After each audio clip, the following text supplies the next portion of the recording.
What's going on, everybody? Action Figure Expert here, bringing to you guys a little review on the Green Lantern Series 3 Sinestro. This came out a few years ago from DC Direct, and this is my personal favorite DC Direct figure, and of course my favorite version of Sinestro. Let's take a quick look at the detail on him here.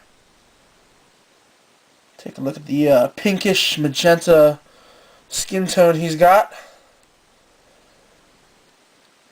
Take a look at his detail on his on the sculpt of his head there.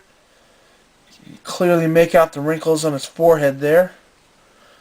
You got a little blue tint inside his hair there to give it a little bit more depth and three-dimensional look. See the yellowness in his eyes. Look at those evil eyebrows there. You can see his teeth. Yeah. It comes to DC Direct. Detail does not escape them. There's a Sinestro core symbol on his chest, of course. You can see the indentations of his muscles. A nice yellow gold metallic paint job on him. The black right there is basically a flat black. He's got that silver belt around his waist there. You can see the indentations right there on his wrists and forearms. And that band around his left arm right there. The Sinestro core symbol. There's his power ring right there. Comes with this nice yellow lantern right here. That yellow lantern is basically a repaint of a green lantern that came out. The only thing that sucks about these lanterns compared to the DC Universe classic lanterns is that the handles have the tendency to come off of them. They're really loose. But personally, I like the shape of these better than the DC Universe classic lanterns. And, when this figure came out, he came with a green stand like that. And he also came with another Sinestro core member, the Spotless right here. For the longest time, this was the only way you could get the Spotless, is if you got this figure. But then Mattel released a little 3-pack with the Spotless in it, along with the Red Lantern core, Cat, and the Squirrel from the Green Lantern core. Yeah. The best thing on this figure is the head. Just take a look at his face there.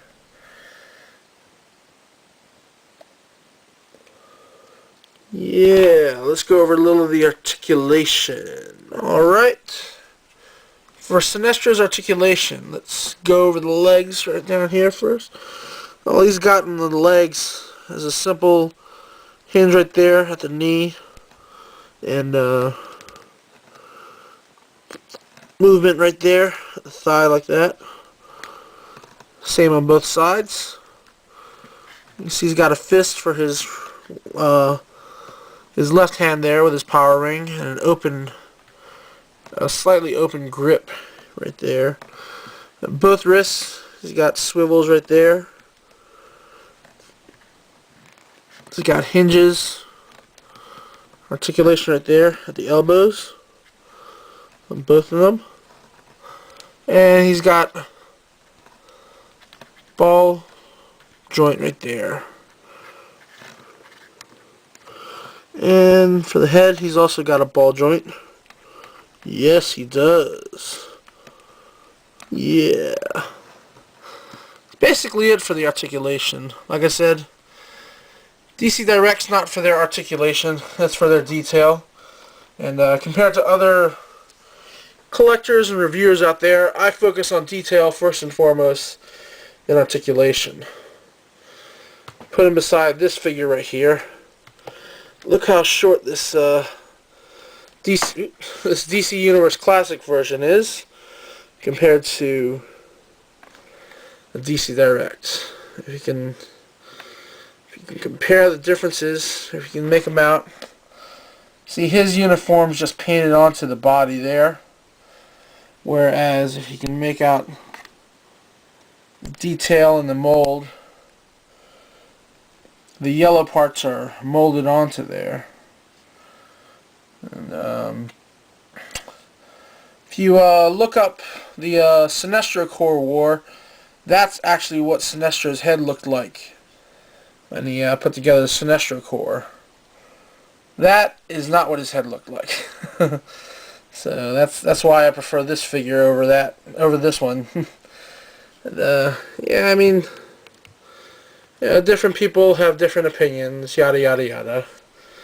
And so yeah, there's my little request review. And both these figures right here are the only two that fit into like 6-inch scale figures with you know, for Sinestro Corps members. They both go for an arm and a leg at this moment when I made this video. But I mean, if I were to really suggest to get one, I'd go with this over that. This is a piece of crap. I mean, personally, DC Direct should really re-release this in some 2-pack with Hal Jordan. I mean, they've re-released a bunch of Batmans with in 2-packs with like a Joker or someone else, and they released a couple Superman 2-packs, which those figures were basically straight out repacks. So there's no excuse why this figure shouldn't be re-released. But alright, yeah, that's my little review on DC Direct Sinestro Series 3 Green Lantern. And yeah, thanks for watching. Alright.